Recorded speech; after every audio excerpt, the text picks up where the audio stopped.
সবাইকে নমস্কার।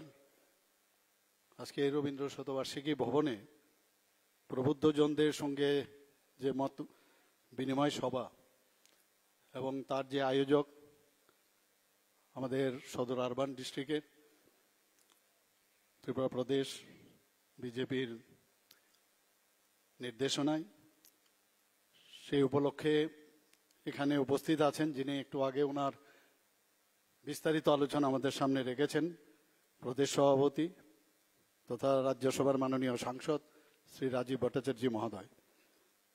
আমাদের মাঝে উপস্থিত আছেন আমাদের ত্রিপুরা সরকারের বিভিন্ন দপ্তরের যারা মন্ত্রী বাহাদুররা এখানে উপস্থিত আছেন। এখানে উপস্থিত আছেন আগরতলা মিউনিসিপ্যাল কর্পোরেশনের মাননীয় মেয়র এবং আমাদের ত্রিপুরা প্রদেশ বিজেপির সহসভাপতি সভাপতিগণ এবং প্রদেশ সাধারণ সম্পাদক, এবং যার উদ্যোগে আজকের এই অনুষ্ঠান সদর শহর জেলা সভাপতি এবং এখানে যারা প্রদেশ জেলা ও মণ্ডলের সমস্ত নেতৃবৃন্দ, যারা বিধায়ক বিধায়িকারা আছেন, যারা কর্পোরেটর মহোদয় মহোদয়ারা আছেন এবং যারা পিএসইউর সমস্ত যারা চেয়ারম্যান বৃন্দ এবং বিশিষ্ট ব্যক্তিবর্গ এবং ভারতীয় জনতা পার্টির সব স্তরের যারা কার্যকর্তাগণ এবং সাংবাদিক বন্ধুরা, সবাইকে আমি আজকের এই সুন্দর অনুষ্ঠানে অভিনন্দন জানাচ্ছি, হার্দিক অভিনন্দন জানাচ্ছি, শুভেচ্ছা জানাচ্ছি। আমার পূর্ববর্তী বক্তারা বিস্তারিত আলোচনা এখানে রেখেছেন। এর মধ্যে যে যে বিষয়গুলো আমার মনে হয় এখানে আজকে আলোচনা করলে ভালো হবে, সেই বিষয়গুলো আমি আলোচনা এখানে করব। 2021 7ই অক্টোবর আমাদের বর্তমান যিনি যশস্বী প্রধানমন্ত্রী নরেন্দ্র মোদীজি তৎকালীন সময়ে গুজরাটের মুখ্যমন্ত্রী ছিলেন। আমার মনে আছে 13 বছরের উপরে উনি সেখানে মুখ্যমন্ত্রীর দায়িত্বে ছিলেন এবং যখন ওনাকে 2014-তে প্রধানমন্ত্রী হিসাবে দায়িত্বভার গ্রহণ করার জন্য ডিসিশন হয়, তখন উনি একটা বক্তব্য সেখানে আসার আগে বক্তব্য রাখছিলেন।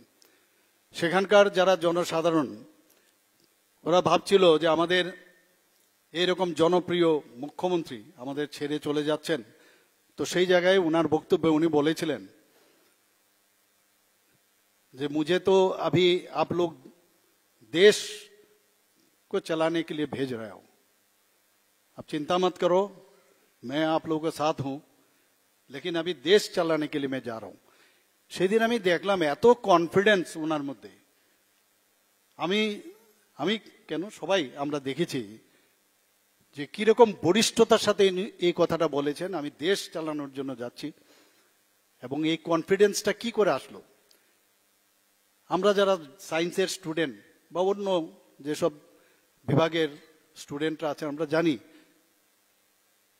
যে পরীক্ষাগারে যখন পরীক্ষা করা হয় সেখান থেকে বা ট্রেনিং করতে গেলে যে ট্রেনিং করার পরে তারপর যে কনফিডেন্স আসে, সেটা মাননীয় প্রধানমন্ত্রীজি মুখ্যমন্ত্রীর দায়িত্ব যখন উনি গুজরাটে ছিলেন 13 বছরের উপরে, সেখানে উনি এটা পরীক্ষাগার হিসাবে সেখানে উনি কাজটা করেছেন।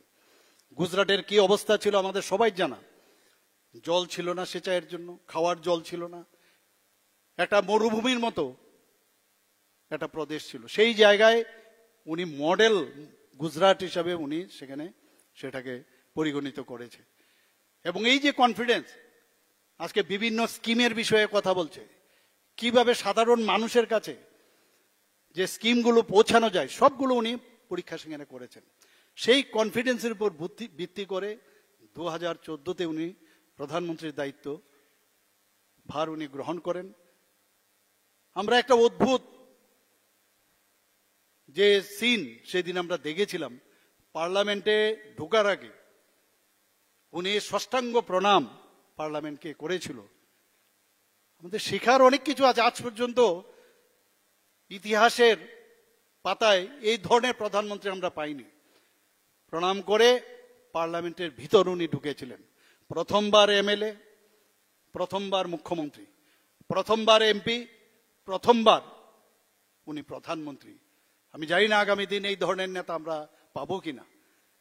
আজকে যখন ভারতবর্ষে G20 যে সম্মেলন হয়েছিল, সেই G20 সময়ে আমরা দেখেছি সমস্ত দেশ বিদেশ থেকে যখন লিডাররা আসছিল, মাননীয় প্রধানমন্ত্রী নরেন্দ্র মোদীজিকে যে আজকে আমরা বিকশিত ভারতের কথা বলছি, সেদিন সমস্ত দেশের যারা কান্ডারিরা ছিল, আমি নিজেও সেখানে একটা অনুষ্ঠানে আমার সেখানে যাওয়ার সুযোগ এসেছিল, আমি দেখেছি যে সম্মানের সাথে মাননীয় প্রধানমন্ত্রীজিকে ওনারা দেখেছেন, সেটা বলার অপেক্ষা রাখে না যে ভারত এখন কোন জায়গায় আছে, সেটা আগে আমরা দেখতে পারিনি। আমার মনে হয় যে মাননীয় প্রধানমন্ত্রীজি এখন যে বিকশিত ভারতের যে অমৃতকালের কথা ঘোষণা করেছেন, যে 2047-এ ভারতকে বিকশিত করতে হবে। আমার পূর্ববর্তী বক্তা এখানে বলেছেন, তাপসবাবু বলেছেন যে 2047-এ আমাদের দেশ কোন জায়গায় যাবে। আজকে সমস্ত নাগরিকরা, আমরা সমস্ত ভারতবাসী আমরা বুঝতে পারছি যে সঠিক জায়গায় সঠিক ব্যক্তিকে বসানো হয়েছে। দেশ যেভাবে চলার কথা আমরা সেইভাবে কোনোদিন ভাবতে পারিনি, সেই জায়গার মধ্যে এমন এক ব্যক্তিকে বসানো হয়েছে ভারতীয় জনতা পার্টির তরফ থেকে, এবং এনডিএ সরকার আজকে যেভাবে চলছে প্রতিটা ক্ষেত্রে আমরা দেখছি সেটা যে সবকা সাথ সবকা বিকাশ, বিশ্বাস আর তার প্রয়াস, প্রতিটা স্তরে আমরা সেই কাজটা দেখছি। সেবাই বলুন, সুশাসন বলুন, গরিব কল্যাণের কথাই বলুন, সব বিষয়ে মাননীয় প্রধানমন্ত্রীজি সেই কাজটা যখন ভাবছেন সেই কাজটা উনি করে থাকেন। এক এক সময় অবাক হই যে সমর্পণের যে ভাবনা চিন্তা, সেটা মাননীয় প্রধানমন্ত্রীজি আজকে মাত্র 3 থেকে 4 ঘন্টা পর্যন্ত উনি শোন, বাকি সময় উনি সমর্পিত দেশের জন্য কাজ করার জন্য। আমরাও চেষ্টা করছি উনাকে দেখে, আমরাও ভাবি আমরা যারা আজকে রাজ্য চালাচ্ছি, আমাদের যারা মন্ত্রিসভার সদস্যরা আছেন এবং অন্যান্য যেসব আমাদের যে বিধায়ক বিধায়িকারা আছেন, সবাই মিলে এইরকম একজন গার্জিয়ান যদি ঠিক থাকে, সঠিক পথে চলে, আমরাও কিন্তু সেই পথে চলি। কিন্তু দুঃখের বিষয় আমরা দেখি যে যারা বিরোধী দলে এখনো ওদের সেই কালচার ওদের ডেভেলপ করেনি। কারণ ওরা যে শিক্ষা দেবে, ওদের যেসব ডিসাইপল আছে, ওদের যে নিচু স্তরের যারা নেতা নেত্রীরা, তাদের মধ্যে সেটাই হবে। আমরা দেখতে পাই বিভিন্ন কার্যকলাপে ওদের মধ্যে কি ধরনের কথাবার্তা কয়। এই যে জিনিস, আজকে আমরা ভাগ্যবান যে এইরকম একটা ভারতীয় জনতা পার্টির আমরা এক একজন কার্যকর্তা আমরা দেখতে পাচ্ছি যে মাননীয় প্রধানমন্ত্রী নরেন্দ্র মোদীজির নেতৃত্বে যে দেশ চলছে, সেটা নতুন একটা রোড ম্যাপ আমাদের সামনে রেখেছে, একটা নতুন বিকাশের যে রাস্তা উনি আমাদের দেখাচ্ছেন। আমি প্রায়শ বিভিন্ন জায়গায় বলি, এতগুলো রোড আমাদের হচ্ছে, এতগুলো ন্যাশনাল হাইওয়ে হচ্ছে। আমি বললাম এই রাস্তা শুধু কনক্রিটের পিচের রাস্তা নয়, আমাদের আগামী দিন আমরা কিভাবে চলবো সেই নয়া রাস্তা, অনেক রাস্তা আমাদের সামনে মাননীয় প্রধানমন্ত্রীজি আমাদের দেখাচ্ছেন। আমি নিশ্চিত যে আমাদের যশস্বী প্রধানমন্ত্রীজি নরেন্দ্র মোদীজি যেভাবে দেশকে চালিয়ে যাচ্ছেন, গোল্ডেন লেটারে আগামী দিনে সেটা লেখা থাকবে, সেটা নিশ্চিত আমি বলতে পারি। এবং নেক্সট যে জেনারেশন তারা সেটা মনে রাখবে, সেই বিষয়ে একটা রিসার্চ হবে, আমি that I can tell you.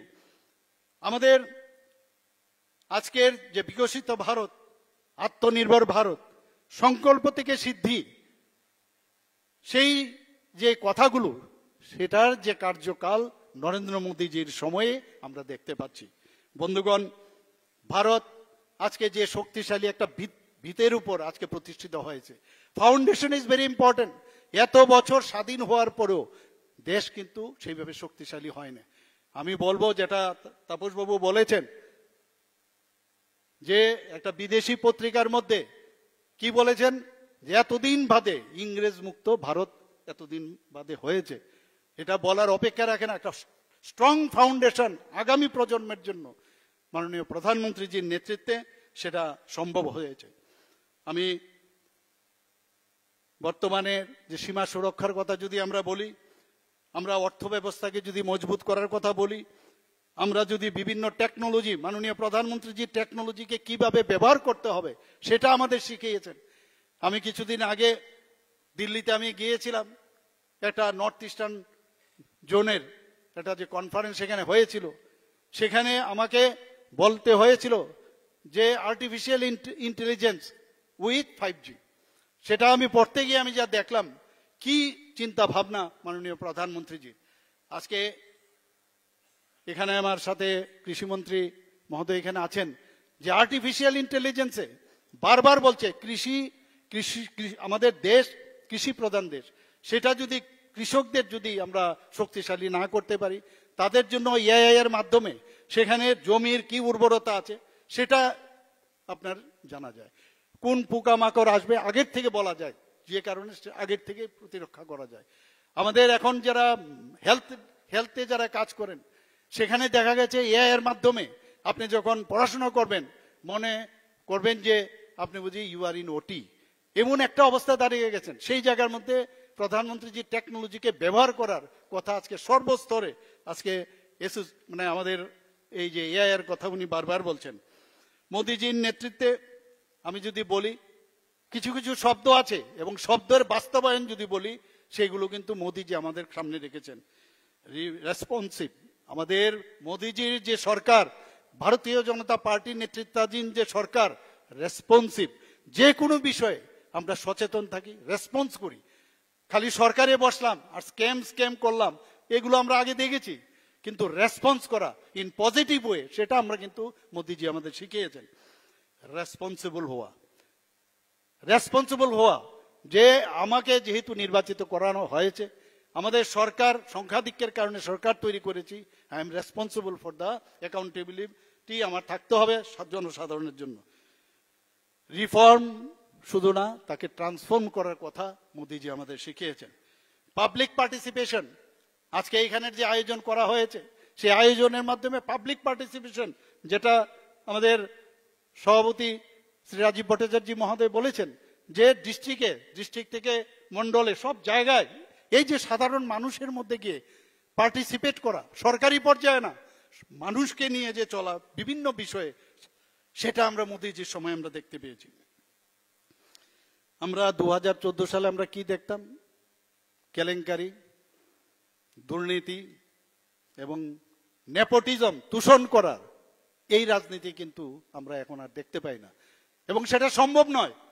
কারণ আদর্শ পুরুষ যাকে বলে আমাদের সামনে, তিনি হচ্ছেন নরেন্দ্র মোদীজি। আগে আমরা বিভিন্ন সময়ে বিভিন্ন যেসব কথা আমাদের কানে আসতো, আমরা ভাবতাম এইভাবেই বুঝি দেশ চলে, যখন রাজত্ব চালাবে স্ক্যাম এইগুলোই বুঝি আমরা ভাবতাম যে এইভাবেই বুঝি দেশ চালাতে হয়। আর এখন মোদীজি কি বলেছেন? উন্নয়ন ছাড়া কোনো কথা হবে না। কি বলছেন? উদ্ভাবন। কি বলছেন? উদ্বোধন। আমার মনে আছে বিভিন্ন জায়গায় আমার যেতে হয় উদ্বোধন করতে, এখনো বহু জায়গার মধ্যে রেডি হয়ে গেছে, সব জায়গার মধ্যে ইনফ্রাস্ট্রাকচার থেকে আরম্ভ করে বিভিন্ন জায়গায়।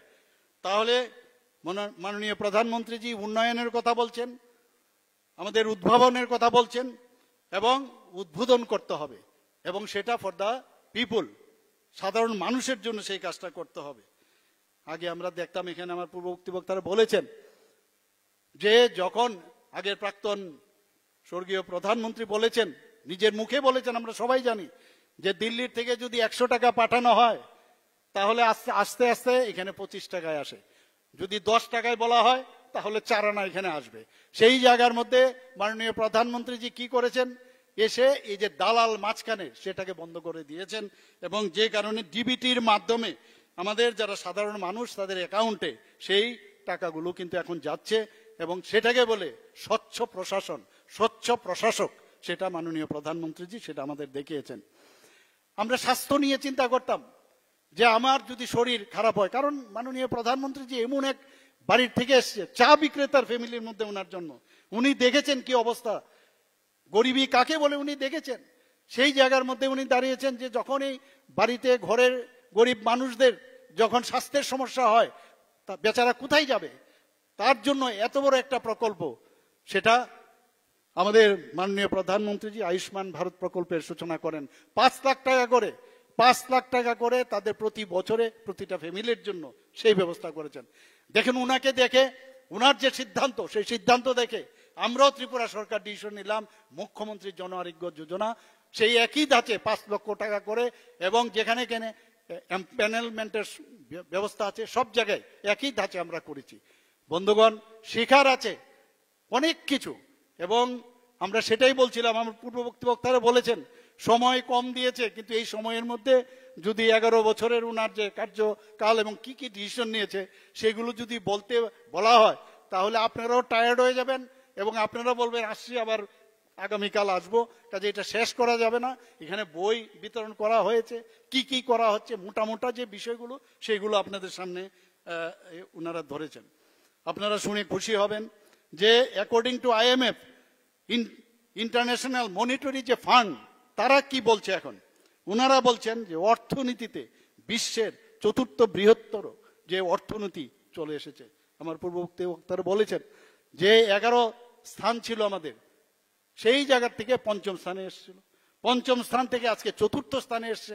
আমি জানি না 2047-এর পরে এটা কোন জায়গায় যাবে। আমরা সত্যি আমরা থাকবো না, কিন্তু আমাদের নেক্সট জেনারেশন ওরা বলবে বাহ মোদিজি কি করলেন আপনি, বাহ মোদিজি, বাহ মোদিজি, এই কথাটা সবাই বলবে আমি নিশ্চিত। তো আমাদের জন্য একটা ভাগ্যের বিষয় যে এইরকম একজন প্রধানমন্ত্রী আমরা পেয়েছি।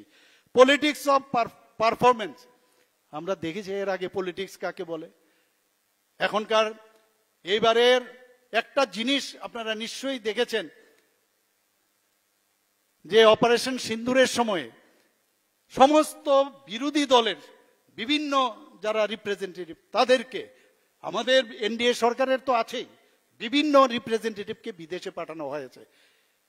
এই যে একটু আগে কথা হয়েছে যে দেশের জন্য আমাদের যে সমর্পণের যে ভাবনা, এবার সত্যিই আমাদের খুব ভালো লাগলো।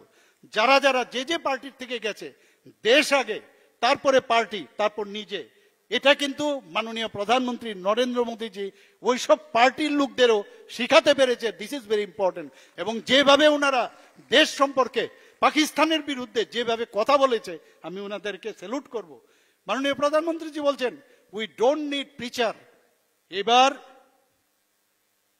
যে অপারেশন সিন্দুরের সময় we don't need any preacher, we want partner. আমাদের প্রিচ করতে আসবেন না, এটা করতে হবে সেটা করতে হবে, আমরা পার্টনার চাই।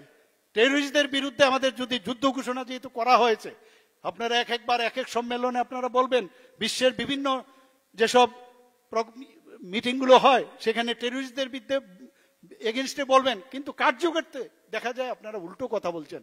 সেই কারণে এবার মোদিজি যে কাজটা করেছেন সেই কাজের প্রমাণ দিয়েছেন, উনাদেরকে একটা বার্তা দিয়েছেন যে কথা না কাজের মাধ্যমে আসতে হবে, এবং টেররিস্টদের এগেনস্টে যুদ্ধ সারা জীবন থাকবে। এবং সেটা কিন্তু আমরা এবার দেখতে পেয়েছি, মাত্র 25 মিনিটের মধ্যে 9টা ঘাঁটিকে ধ্বংস করা অক্ষত অবস্থায় আমাদের সেনাবাহিনীর জওয়ানরা, আজকে 3টা বাহিনী তারা অক্ষত অবস্থায় চলে এসছে। তার আগেও অপারেশন যে আমাদের সার্জিক্যাল স্ট্রাইক এবং আমাদের ওখানে যে এয়ার স্ট্রাইক করা হয়েছিল, মোদিজি যখন বলে আমরা বসে থাকি, কাউকে ছাড়া হবে না, যখন খালি ওয়েট করি কবে সেটা শুরু করবে। বিহারে এবার যখন এই পেহেলগাঁও, যেখানে আমাদের যে পর্যটকরা সেখানে গেছে 26 জনকে যে নির্মমভাবে হত্যা করেছে, 25 জন আমাদের ভারতীয়, একজন নেপাল থেকে, তখনই বুঝেছিলাম যে বিহার থেকে যে সাবধানী বাণী দিয়েছেন এবং সেটা অক্ষরে অক্ষরে উনি পালন করবেন। কিন্তু একটা জিনিস বুঝার, সারা পৃথিবীর লোক এখন বুঝতে পারছে উনি কি বলছেন। আমাদের টার্গেট টেররিস্ট, আমাদের টার্গেট কোনো দেশের নাগরিকদের জন্য না, ওখানকার যে ভূখণ্ড আছে তাদের জন্য না, কিন্তু সেই যে প্রমাণ উনি দিয়েছেন এবং সেই বার্তাটাই যারা যারা বিভিন্ন যে আমাদের পলিটিক্যাল পার্টির ভারতে আছে তারা যখন বাইরে গেছিল তাদেরকে বলে দেওয়া হয়েছে যে আপনারা এই বিষয় নিয়ে, এবং সুন্দরভাবে আজকে ভারত কোন জায়গায় কি চিন্তা ভাবনায় আছে সেটা ওনারা বলেছেন। আমি এর জন্য মাননীয় প্রধানমন্ত্রীজিকে ধন্যবাদ দেব। এবং যে বিকাশ এবং বিশ্বাস এবং পরিবর্তন, এই যে বিষয়গুলো আছে মাননীয় প্রধানমন্ত্রীজি সেটা আজকে যেভাবে করছেন সেটা আমরা দেখতে পাচ্ছি। মোদিজির নেতৃত্বে বিজেপি সরকার যখন গঠন হওয়ার পর থেকে ঘোটালা, কেলেঙ্কারি, স্ক্যাম, এইগুলো কিন্তু আমরা দেখতে পাচ্ছি না। আমাদের সরকারও, আমরা যে ত্রিপুরার প্রদেশে আছি, ভারতীয় জনতা পার্টির অন্যান্য যে প্রদেশে সরকার আছে, বা এনডিএর যে সরকার আছে কোথাও কারণ সুবিধা নেই, কিছু করার উপায় নেই, স্ক্যাম কেলেঙ্কারি ঘোটালা অসম্ভব ব্যাপার, করা যাবে না। এই যে নতুন ভাবে পলিটিক্স পারফরমেন্স পলিটিক্সের যে নতুন পরিবেশা, সেটা মাননীয় প্রধানমন্ত্রীজি আজকে আমাদের যে সুশাসনের যে ব্যবস্থা, কিভাবে সুশাসন করতে হয়, গুড গভর্নেন্সের সেই কথাটা উনি এনেছেন। শুধু তাই নয়, আমাদের মহান যে সংস্কৃতি, আমাদের যে ধর্মীয় যে জাগরণ, সেটাও মাননীয় প্রধানমন্ত্রীজি আমাদের সামনে রেখেছেন। আজকে যদি আমরা কাশী বিশ্বনাথ করিডোরের কথা বলি, আজকে যদি রাম মন্দির নির্মাণের কথা বলি, মহাকালেশ্বর মন্দিরের যে উন্নয়ন, কেদারনাথ মন্দির, এরকম প্রচুর যে নিদর্শন উনি আমাদের সামনে রেখেছেন। আমাদের যে ঐতিহ্য, আমাদের পরম্পরা, সেগুলো আমাদের নেক্সট জেনারেশনের জন্য সেটা আনতে হবে, এবং সেই কাজটা উনি আজকে এখানে করছেন। 370 এবং 35-এ ধারা বিলুপ করার সময় আমরা কথা হয়েছে। আজকে যখন আমাদের মুসলিম যে বোনেরা মায়েরা আছেন, তাদেরকে 3 বার যদি 3 তালাক বলা হতো, তাদের তালাক হয়ে যেত। ভারতবর্ষের সাথে পাকিস্তান আছে, আমাদের বাংলাদেশ আছে, এরকম অসংখ্য যে মুসলিম কান্ট্রি, সেখানে এই 3 তালাক প্রথা যেটা ছিল, সেটা মাননীয় প্রধানমন্ত্রীজি 370 ধারা এবং 335A এবং 3 তালাক বিলুপ্তি যখন করা চিন্তা ভাবনা করলেন, এবং যেমন চিন্তা ভাবনা করলেন সেটা বাস্তবায়নও করেন। আমাদের মধ্যে অনেকে চিন্তা ভাবনা করছিলেন এবং অনেক বিরোধী দলের নেতারা বলছিলেন এই দেশে আগুন জ্বলবে, অনেক সমস্যা হবে, কিন্তু কিছুই হলো না। আজকে জম্মু এন্ড কাশ্মীর, লাদাখ এত সুন্দরভাবে চলছে, এত সুন্দরভাবে সেখানে উন্নয়ন হচ্ছে, পর্যটকরা সেখানে যাচ্ছে, এখানে ইলেকশন হয়েছে, প্রায় 56% ভোট সেখানে মানুষ দিতে পেরেছে, প্রায় 60%-এর উপরে ভোট আজকে মানে লাদাখে হচ্ছে। তো সেই জায়গার মধ্যে দাঁড়িয়ে মানুষ চায় যে শান্তি চায়, মানুষ চায় অশান্তি কোনো অবস্থায় চায় না, সেটা মাননীয় প্রধানমন্ত্রীজি সেই নার্ভটা বুঝতো এবং সেটা করতে পেরেছে। এবং আপনারা দেখেছেন যে যখন দেখলো যে স্টোন পেল্টিং এর বিষয় আমরা দেখতাম কোথায় কোথায়, যে ইয়াং যে জম্মু এন্ড কাশ্মীরের যারা ছেলেরা আছে, ইয়াং জেনারেশন, তাদেরকে স্টোন পেল্টিং এর জন্য ব্যবহার করা হতো, তাদেরকে পয়সা দেওয়া হতো। সেই কালচার থেকে যখন দেখলো যে এখানে উন্নয়ন চলছে, এইভাবে 370 এবং 35-এ ধারা যদি বিলুপ হয়, তাহলে তো আমাদের সেই লোকগুলোকে আমরা পাবো না। তখনই এই প্ল্যান যেটা করলো যে পেহেলগাঁওতে আমাদের 26 জনকে নির্মমভাবে হত্যা করতে হবে, সেই কাজটা ওনারা করেছেন। কিন্তু ওখানকার মানুষ, এই প্রথম আমরা দেখলাম যে ওখানকার মানুষ এই টেররিস্টদের বিরুদ্ধে তারা কিন্তু আজকে বিরোধ করেছে, সেই বিষয়টা তারা প্রতিবাদ করেছে। এবং আমি নিশ্চিত যে আগামী দিন ওখানকার যে মুখ্যমন্ত্রী আছেন, সেই মুখ্যমন্ত্রী নিজেও বলছেন আমরা টেররিজমকে আমরা কোনো অবস্থায় আমরা সাই দেব না, এবং সেইভাবে চলছে। বন্ধুগণ, সিটিজেন অ্যামেন্ডমেন্টের কথা যদি বলি, ওয়াকফ বিলের সংশোধনের কথা বলি, সেই যে এক একটা কাজ যেভাবে হচ্ছে সেটা আগের সরকারের মধ্যে আমরা দেখতে পাইনি। এখানে একটু আগে পাপিয়া মহোদয়া বলছেন যে উমেন্স রিজার্ভেশনের কথা বলছেন, 33% পার্লামেন্টে এবং আমাদের অ্যাসেম্বলির মধ্যে 33% রিজার্ভেশন। আগে মায়াকান্না আমরা অনেক দেখেছি, ক্রোকোডাইল টিয়ার্স আমরা দেখেছি। এখানে আমার বোনেরা আছেন, মেয়েরা আছেন, ওরা কিন্তু আজকে তারা ভাগ্যবান যে এইরকম একজন প্রধানমন্ত্রী আপনারা পেয়েছেন, যে 33% রিজার্ভেশন। আজকে আপনারা এই অ্যাসেম্বলি এবং পার্লামেন্টে আপনারা যাওয়ার যে সুযোগ, সেই সুযোগ আপনারা পেয়েছেন। মাননীয় প্রধানমন্ত্রী যে একটা নতুন শব্দ বলেছেন, কি বলেছেন? New normal in Indian. সেই আগের ইন্ডিয়া নেই। আমার মনে আছে যে অনেকে বলছে যে এটা কি যুদ্ধ, এই যুদ্ধ তো বুঝাই যাচ্ছে না। আগে তো ট্যাঙ্ক যেত, সোলজাররা যেত, এখন তো সেই রকম যুদ্ধ হয় না। তো টেকনোলজি ব্যবহার করে, এআই ব্যবহার করে, লেজার টেকনোলজি ব্যবহার করে এবারের যুদ্ধ আর আগামী দিনের যুদ্ধ কি হবে? ঘরে বসে যুদ্ধ হবে আমার মনে হয়। এবং এই যুদ্ধেতে সেই মানুষ গিয়ে সেই 303 বন্দুক দিয়ে, আমার মনে আছে 60-এর দশকের যুদ্ধ, সেই যুদ্ধ এখন চলে গেছে। টেকনোলজি কোন জায়গায় গেছে? তো সেই টেকনোলজি আমাদের মাননীয় প্রধানমন্ত্রীজির কারণে, আমাদের যারা সায়েন্টিস্টরা আছেন সেই সায়েন্টিস্টদের কারণে এখন সেই ঊর্ধ্বমুখে আমি বলবো, এবং সেটা আগামী দিন বিকশিত ভারত, সেটা নিশ্চিত আগামী দিন হচ্ছে। Empowerment of all section of society, সবকা সাথ সবকা বিকাশ, বিশ্বাস আর প্রয়াস, এমন একটা মানে কথাগুলো যেগুলো সব জায়গার মধ্যে, সেগুলো কিন্তু আজকে আমরা বলতে পারি, সেগুলো আমরা ব্যবহার করতে পারি। শুধু তাই নয়, ইনক্লুডিং এসসি, এসটি, ওবিসি, তাদের উন্নয়নের জন্য মাননীয় প্রধানমন্ত্রী যে কাজ করছেন, উইমেন্সদের জন্য 33% রিজার্ভেশন শুধু না, তাদের আজকে মিলিটারিতে হোক, এডুকেশনেই হোক, এমপ্লয়মেন্টের বিষয় হোক, সেলফ এমপ্লয়মেন্টের বিষয় হোক, এবং আমাদের যে বিভিন্ন বিষয়ে যাতে মহিলারা তাদের সুযোগ সুবিধা পায়, এসএইচজি গ্রুপ হোক, সব জায়গায় একমাত্র প্রধানমন্ত্রীর জন্য সেটা সম্ভব হয়েছে। আমাদের এখানে এই বিষয়ে আলোচনা হয়েছে, 126টার মতো আমাদের মাননীয় সভাপতিজি বলেছেন যে মাওবাদীরা 126টার মতো বিভিন্ন প্রদেশে, এবার নীতি আয়োগেও বিষয়ে কথা হয়েছে, মুখ্যমন্ত্রী সম্মেলনেও সেই বিষয়গুলো এসছে এখানে, কিভাবে ছত্তিশগড়ে তাদেরকে ধ্বংস করার যে রীতিনীতি আমাদের যশস্বী স্বরাষ্ট্রমন্ত্রীজি এবং প্রধানমন্ত্রীজির নির্দেশে যেভাবে করা হয়েছে, সত্যি সেখানে একটা মানে আমার দেখতে আমার সৌভাগ্য হয়েছে যে সেখানকার যে মুখ্যমন্ত্রী সেটা উনি প্রেজেন্টেশন দিচ্ছিলেন যে 126টা নকশাল এফেক্টেড এরিয়া সেখান থেকে এখন নেবে মাত্র 18টা হয়েছে। আমি নিশ্চিত যে আর কিছুদিনের মধ্যে সেটা শূন্যতে পরিণত হবে এবং নকশাল মুক্ত, মাওবাদ মুক্ত ভারত সেটা আগামী দিন হবে। আমার অত্যন্ত ভালো লাগছে যে আজকের যে মাননীয় প্রধানমন্ত্রীজির কারণে যে ভায়োলেন্স যেটা হতো সে আস্তে আস্তে করে সে ভায়োলেন্স 53% এই মাওবাদীদের জন্য সেটা কমে গেছে। শুধু তাই নয়, আমাদের যারা সিএফএফ এর পার্সোনাল আছে, আমাদের যারা বিএসএফ এর পার্সোনাল আছে, পুলিশরা আছেন, লোকাল পুলিশ, তাদেরও যেভাবে তাদেরকে মারা হতো সেই জায়গার মধ্যে ক্যাজুয়ালিটি প্রায় 72% কমে গেছে। বন্ধুগণ, আমরা আগামী দিন মাননীয় প্রধানমন্ত্রী এই বিষয়ে আলোচনা হয়েছে, গরিবি হটাও, গরিবি হটাও, গরিবি হটাও স্লোগান আমরা অনেক দিন আগের থেকে শুনেছি, কয়েক দশক ধরে আমরা শুনেছি, কিন্তু দেখা গেল গরিবদেরই হটানোর কাজ হয়েছে আগে। কিন্তু আমাদের মাননীয় প্রধানমন্ত্রীজি প্রায় 140 কোটির মধ্যে 25 কোটি বিপিএল এর উপরে ওনাদের গরিবির রেখার থেকে ওনাদেরকে উপরে উঠিয়েছে।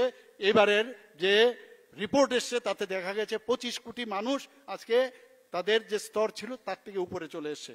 বন্ধুগণ, আমরা এর মধ্যে আমরা দেখেছি বিভিন্ন যে স্টেটস আছে, স্টেটসের যে রাজ্যগুলো আছে সব স্টেটের যে ট্যাক্স ডিভলিউশন সেখানে দেখা গেছে প্রায় 283% ইনক্রিজ হয়েছে। আমাদের 67% আমাদের ত্রিপুরাতে, আপনারা সবাই জানেন নর্থ ইস্টার্ন রিজিয়নের মধ্যে আমরা second highest per capita income, আর সেই জায়গার মধ্যে এরকম পার ক্যাপিটা ইনকাম সব প্রদেশের মধ্যে হচ্ছে, সেটা সর্বমোট মিলিয়ে এভারেজ যদি আমরা করি সেখানে 67% increase in per capita income ভারতবর্ষে। শুধু তাই নয়, ফরেন এক্সচেঞ্জ রিজার্ভ যদি আমরা সেখানে বলি সেখানে 135% ইনক্রিজ হয়েছে এই ফরেন এক্সচেঞ্জ রিভার্সে। 825 million US dollar export level বেড়েছে। এই বিষয়ে আমাদের পাপিয়া মহোদয় অলরেডি কথা বলেছেন। শুধু তাই নয়, এফডিআই যে ইনক্রিজ ইন ফরেন এফডিআই সেখানে 135% ইনক্রিজ হয়েছে। 127% আমরা অনেকে কি করি, আমরা ইনকাম ট্যাক্স দিতে আমরা অনীহা ছিলাম, কিন্তু এই কথাটা বুঝাতে পেরেছেন মাননীয় প্রধানমন্ত্রীজি যে ইনকাম করলে যদি ট্যাক্স দেওয়া যায় তাহলে কিন্তু আখের আমাদেরই লাভ হবে, আমাদের রাজ্যের লাভ হবে, দেশের লাভ হবে। এবং মানুষকে যেভাবে বোঝানোর চেষ্টা করেছেন সেখানে দেখা গেছে 127% যে বৃদ্ধি পেয়েছে ট্যাক্স পেয়ারদের, 238% যেটা ডাইরেক্ট ট্যাক্স কালেকশন, সেখানে আমাদের অর্থমন্ত্রী মহোদয় এখানে আছেন, উনি আরো ভালো বলতে পারবেন, 238% growth in direct tax collection. আমাদের আইএমএফ কি বলছেন, ইন্টারন্যাশনাল মনিটারি ফান্ড, এই যে এত ব্যবস্থা তার রেজাল্ট আপনার দেখতে হবে কোন জায়গায়। কি বলছেন যে India is now it is being bright spot, মানে আগামী দিন ব্রাইট স্পট, মানে আগামী দিন ভারতবর্ষ কোন জায়গায়, যেটা 2047 সালে অলরেডি আইএমএফ সে বিষয়ে বলে দিয়েছে। ওয়ার্ল্ড ব্যাংক কি বলছেন যে India is the fastest growing major economy in the main engine of global economics and growth in 2025-26। এই হচ্ছে মাননীয় প্রধানমন্ত্রীজি। আমরা এক এক সময় অবাক হয়ে যাই উনি কি কি বলেন আর কি কি করছেন, এবং সার্বিক চিন্তাধারায় আজকে এমন সব গরিব মানুষদের কথা আমরা যদি বিশ্বকর্মা যোজনার কথা বলি, যাদের কথা কোনোদিন কেউ ভাবেনি, 18টা সম্প্রদায়, তাদের কথা পর্যন্ত ভাবেন উনি। তো এইভাবে যে কাজগুলো করেন, এতে করে আজকে দেশের এই যে সুন্দর ব্যবস্থা, সেটা সম্ভব হয়েছে। এখানে অলরেডি বলা হয়েছে অপারেশন গঙ্গা, যেখানে ইউক্রেন থেকে আমাদের ইন্ডিয়ান বহু লোক ওখানে, আমাদের যুবক যুবতী যে ছেলে মেয়েরা আছেন সেখানে পড়াশোনা করতে গেছে, চাকরির কারণেও সেখানে গেছে। সেখান থেকে আমরা ভাবছিলাম কি করে আসবে, কিন্তু একমাত্র মাননীয় প্রধানমন্ত্রীজি যখন বললেন, সেখানে শুধু ভারতীয়রা আসেননি, সেই ফ্ল্যাগের নিচে পাকিস্তানের যারা নাগরিক এবং অন্যান্য রাষ্ট্রের নাগরিকরা পর্যন্ত এই আমাদের ভারতের যে ফ্ল্যাগ, সেই ফ্ল্যাগের সামনে এসে ওরা সেখান থেকে পরিত্রাণ পেয়েছে। বন্ধুগণ, আমাদের আন্ডার বন্দে ভারত মিশন, আপনারা সবাই জানেন কোভিডের সময় আমাদের কি সমস্যা ছিল, চারিদিকে বিভিন্ন জায়গায় শ্রমিক থেকে আরম্ভ করে বিভিন্ন যারা কাজে নিযুক্ত ছিল, এক প্রদেশ থেকে আরেক জায়গায় যাওয়া, সেটা নাম উনি দিয়েছেন বন্দে ভারত মিশন। প্রায় ৬৭ লক্ষ মানুষ রিপেট্রিয়েটেড করা একমাত্র উনার কারণে সেটা সম্ভব হয়েছে। আন্ডার অপারেশন দেবী শক্তি, সিটিজেন, যেখানে আফগানিস্তানে যখন ওখানে যুদ্ধ হয়েছিল, সেখানে গৃহযুদ্ধ হয়েছিল, সেখান থেকে এই আন্ডার অপারেশন দেবী শক্তি, এক একটা নাম, অপারেশন সিন্দুর, কিরকম নাম দিয়েছে, যে আমার যারা মেয়েরা তাদেরকে কপাল থেকে সেই সিঁদুর মুছে দেবে, মাত্র বিয়ে হয়েছে ৫-৬ দিন বাদে তারা গেছে সেখানে হানিমুনের জন্য, তাদের কপালের থেকে সিঁদুর মুছে দেবে। অদ্ভুত কি নাম দিয়েছে, অপারেশন সিন্দুর। সবাই অবাক হয়ে গেছে যে এইরকমও নাম হতে পারে, এক একটা নামের তাৎপর্য, যেসব নাম আমরা আগে কিন্তু এগুলো আমরা শুনিনি। অপারেশন দেবী শক্তিতে আমরা দেখেছি আফগানিস্তান থেকে সিটিজেনকে আমাদের ভারতের সমস্ত নাগরিকদের মানে উনি নিয়ে এসছেন। ৫,০০০ ইন্ডিয়ান যারা তাদেরকে ইভাকুয়েটেড করা হয়েছিল অপারেশনের রাহতে। আমরা দেখেছি যে মন কি বাত অনুষ্ঠানের কথা যদি আমি বলি, একবার ভাবুন যে পৃথিবীর কোন জায়গার কোন রাষ্ট্রপ্রধান এই মন কি বাত অনুষ্ঠান করেন। আমরা প্রতি মাসে শেষ রোববারে, কি অদ্ভুত মন কি বাত। এখন অনেকে বিরোধীরা বলেছেন, আরে মোদিজির মন কি বাত অনুষ্ঠানের জন্য আমরা কেন যাব? আরে সেটা এখন বুঝতে পারছে ওটা উনার মন কি বাত বলছেন না, সাধারণ মানুষের যে মন কি বাত সেটা শোনার জন্য সেই প্রোগ্রাম। অদ্ভুত একটা সিচুয়েশন আমরা দেখি প্রতি রোববারে।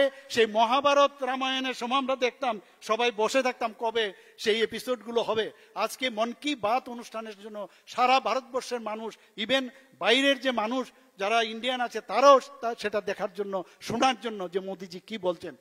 যারা স্টুডেন্ট আছে তাদের সাথে কথাবার্তা বলেন, যারা সায়েন্টিস্টরা আছেন তাদের সাথে কথা বলেন, স্পোর্টসে যারা যুক্ত আছে তাদের সাথে কথা বলেন, এবং উনার মাধ্যমে সমস্ত মানুষকে বলছেন যে কি বলছেন, বিভিন্ন ফেস্টিভ্যালের কথা বলছেন। সারা ভারতকে এক সূত্রে বাঁধবার যে চিন্তাধারা, ভারত পৃথিবীর কোনো জায়গার মধ্যে এক এক সময় অবাক হয় সেটা কি করে সম্ভব হচ্ছে। সেটা মন কি বাত অনুষ্ঠানের মাধ্যমে মাননীয় প্রধানমন্ত্রীজি করছেন। এক পের মা কে নাম, আমি তো শুনিনি সব কথাবার্তা। মার নামে যার যার সবার মা আছে, তো এই যে নাম, এক একটা নামের ইম্পর্টেন্স, এবং সেই ইম্পর্টেন্সের কথা মাথায় রেখে সম্মান জানিয়ে, শ্রদ্ধা জানিয়ে আমরা আজকে সবাই, এখনো সেই কার্যক্রম চলছে। গত বছর আমার মনে আছে, সেখানে আমাদের এখানে রতনবাবুও ছিলেন, সেই অনুষ্ঠানে আমাদের ফরেস্ট মিনিস্টারের সেখানে উপস্থিত ছিলেন।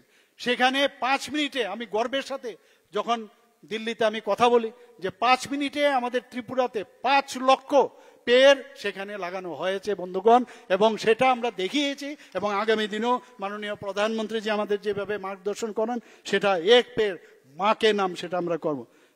মেরে মাটি মেরা দেশ, এটা কি অদ্ভুত কথা, মেরে মাটি মেরা দেশ। আমি সব জায়গায় বলি, আমরা যে মাটির উপর দিয়ে পাই আমরা আসি যাই, কিন্তু নিজের মাকে, মাতৃভূমির এই যে মা আমাদেরকে আস্থা দিয়েছে, আমাদের যে আস্থানা দিয়েছে, একবারও তার প্রতি আমাদের কিন্তু কোনো রকম শ্রদ্ধা বা আমরা বুঝতেই ফিলিংস আমাদের নেই। আমি একটা উদাহরণ দিয়ে বলছি যে লাংস নিয়ে আমরা কিন্তু ভাবি না, কিন্তু করোনার সময় আমাদের বুঝিয়েছে যে ফুসফুসের কি প্রয়োজন, সেটা কিন্তু আমাদের বুঝিয়ে দিয়েছে। বিপদের সময় আমাদের বোঝানো হয়েছে যে lungs is very important for us. এখন আমরা বুঝি যে কিভাবে লাংসের এক্সারসাইজ করা উচিত, কিভাবে গাছ লাগানো প্রয়োজন, কিভাবে অক্সিজেন যদি পরিবেশে সারা ভারতবর্ষে সারা পৃথিবীতে থাকে সেই অক্সিজেন আমরা গ্রহণ করব, কার্বন ডাই অক্সাইড আমরা দেব। এই যে সিম্বায়োসিসের বিষয়, সেটাও মাননীয় প্রধানমন্ত্রীজি আমাদের শিখিয়েছেন।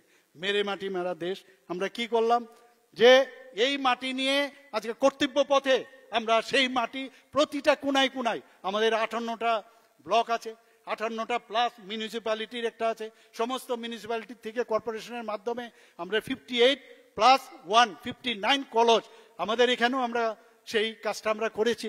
সেখানে আমরা যে অমৃত বাটিকা সেটা আমরা তৈরি করতে পেরেছি এবং দিল্লিতে আমরা সেটা করি। একবার ভাবুন তো, সেই বাগানে সেই অমৃত বাটিকাতে যদি যান, সারা ভারতবর্ষের সমস্ত কোনা কোনার থেকে সেই মাটি নিয়ে সেখানে একটা অমৃত বাটিকা করেছেন। ত্রিপুরাতেও আমরা সেক্রেটারিয়েটের সামনে করেছি। এই যে শিক্ষা, আমাদের শিক্ষা গুরু আমি বলবো যে আমাদের শিখিয়েছেন যে তোমার মাকে কিভাবে সম্মান করতে হয়, মাটিকে কিভাবে সম্মান করতে হয়, সেই নামের মাধ্যমে উনি আমাদের দেখিয়েছেন। হর ঘর তিরঙ্গার কথা যদি আমরা বলি, এই কথা তো আগে শুনিনি, আমরা তো আগেও ফ্ল্যাগ উঠাতাম, আমাদের বাড়িতে আমরা মাঝে মাঝে উঠাতাম, নাও উঠাতাম, এরকমও ছিল। বলছেন হর ঘর তিরঙ্গা, গত 2 বছর ধরে আমরা করছি এখানে, যে পয়সা দিয়ে কিনতে হবে ফ্ল্যাগ এবং সমস্ত জায়গায় এটা আমাদের উত্তোলন করতে হবে। এবং শুধু উত্তোলন না, যারা আমাদের দেশ স্বাধীন করার জন্য আমাদের যারা বলিদান হয়েছেন তাদের প্রতি আমাদের শ্রদ্ধা নিবেদন করে, তাদের স্মরণ করে সেই হর ঘর তিরঙ্গা কার্যক্রম, সেটা তো আমরা আগে দেখিনি।